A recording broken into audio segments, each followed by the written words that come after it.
Continuamos con más en la revista y vamos a hablar a continuación del nuevo presupuesto general del Estado para el 2021 que está dejando el gobierno saliente de Yanine Áñez para que sea aprobado por la nueva Asamblea Legislativa Plurinacional. Este implica un presupuesto del 10% para la salud, como lo pedían diferentes sectores, y también 11% para la educación. Estamos en Estudios de La Paz con el viceministro de Presupuesto, Oscar Navarro. Los impuestos van a caer en más de 20% y igual los ingresos petroleros tienen una caída.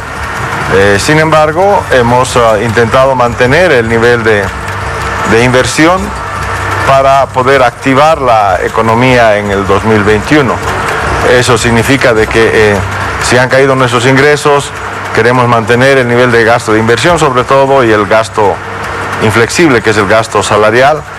Necesitamos endeudarnos. Entonces, preveemos que el siguiente gobierno tiene que dar curso al endeudamiento interno y externo para poder cumplir las metas de este presupuesto.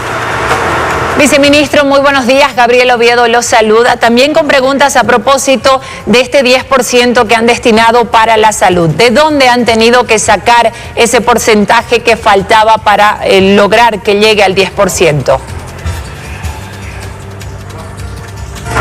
Fruto de la pandemia, lo que se ha hecho es un incremento en el presupuesto de muchas entidades en este año, en el 2020, de más de 5.000 millones de bolivianos, y lo que se ha hecho es mantener ese nivel de gasto y de inversión para el 2021, de manera de que el gasto destinado a salud llegue al 10.1% del presupuesto consolidado del Estado.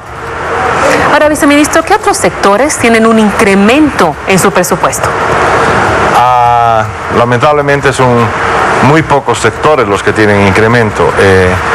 Únicamente el crecimiento vegetativo de policía, Fuerzas Armadas, educación tienen incremento. El resto, nosotros hemos aplicado una política de reducción del 5% de los gastos salariales en todas las entidades del sector público, excepto salud, educación, policía y Fuerzas Armadas, y un 10% en el resto de gastos.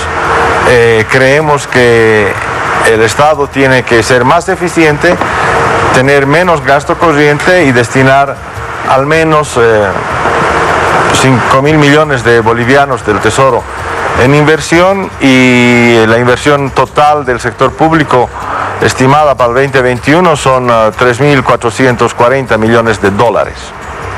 Viceministro, ¿qué sectores han sufrido recortes en este nuevo presupuesto? No existen recortes, o sea, porque cuando uno tiene un pedazo de tela y hace un recorte, es que la tela es más pequeña. Ahora la tela es más pequeña, o sea, la cantidad de recursos que va a llegar al Estado es menor, entonces las entidades tienen menores recursos, menor cantidad de recursos.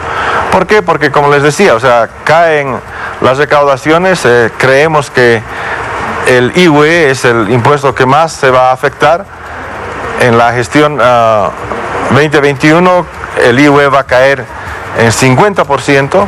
¿Por qué? Porque las empresas que este año han estado cerradas 3, 6 meses y otras hasta ahora siguen con pequeñas actividades como es el turismo, la hotelería y demás, no van a generar ingresos. Y esos los no ingresos que no se generen este año, al siguiente año no van a poder tributar IVE porque no va a existir utilidades en las empresas. Ahora, viceministro, ¿la pandemia obligó a subir el presupuesto de este año? En algunos rubros sí se ha subido el presupuesto, como le digo, en el sector salud, en la atención de las Fuerzas Armadas para poder hacer el pago de los bonos que se han destinado.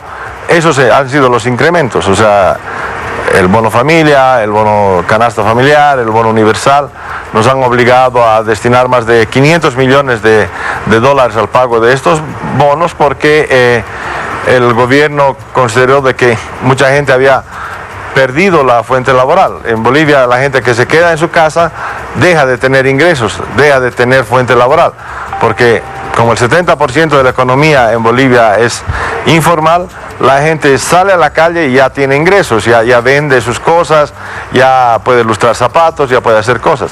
Entonces es por eso que se decide asignar un monto importante a los bonos que tenían que ser financiados con créditos externos que lamentablemente no fueron aprobados en la Asamblea y para pagarlos se tuvo que recurrir a préstamos del Banco Central.